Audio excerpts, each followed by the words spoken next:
और चलिए अब हम आपको दिखाते हैं कि कैसे इजराइल ने गाजा को 2 हिस्सों में बांट दिया है और अब ये लग रहा है कि दुनिया के इस हिस्से का भूगोल अब बदल देने वाला है। और इसी के साथ गाजा कहां है, किस तरीके से इजराइल के नक्शे में और उसको किस तरीके से घेरने की तैयारी है वो आप देखिए।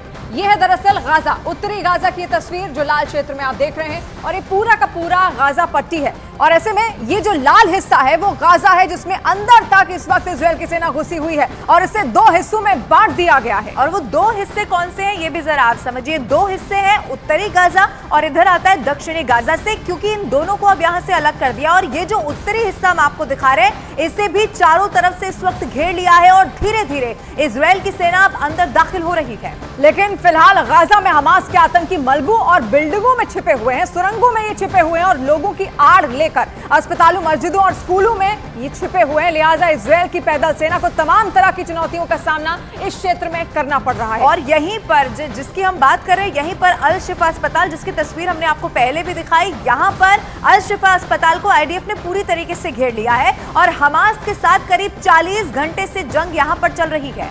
और अल शिफा अस्पताल में ही हमास का कमांड सेंटर भी बताया जाता है कि उसी के नीचे उसने पूरा अपना खाना बनाया हुआ है। कई सारे जंजाल वहां पर बनाए हुए हैं सुरंगों के। और इजराइल का यह भी दावा है कि वहीं पर हमास के कमांडर छिपे हुए हैं, जिसमें याह्या सिनवार भी उसका कमांडर छिपा है।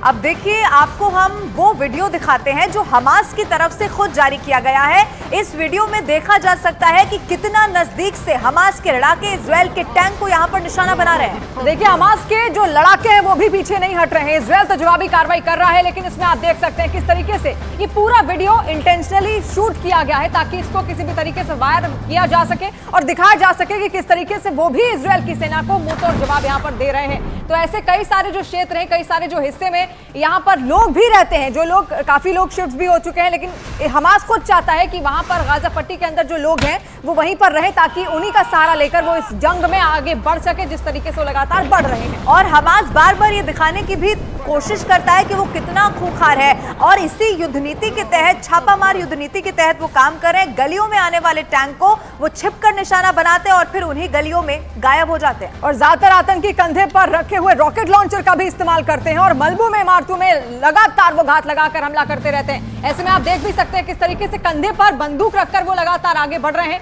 यानी कि युद्ध की रणनीति में अपने हिसाब से वो फेरबदल करते हुए यहाँ पर नजर आते हैं। और इन तस्वीरों को देखने के बाद ये भी कहा जा सकता है कि यही वजह है कि इजराइल की सेना बार बार ये कह रही है कि गाजा में हमास को खत्म करने में महीनों का वक्त लग सकता है।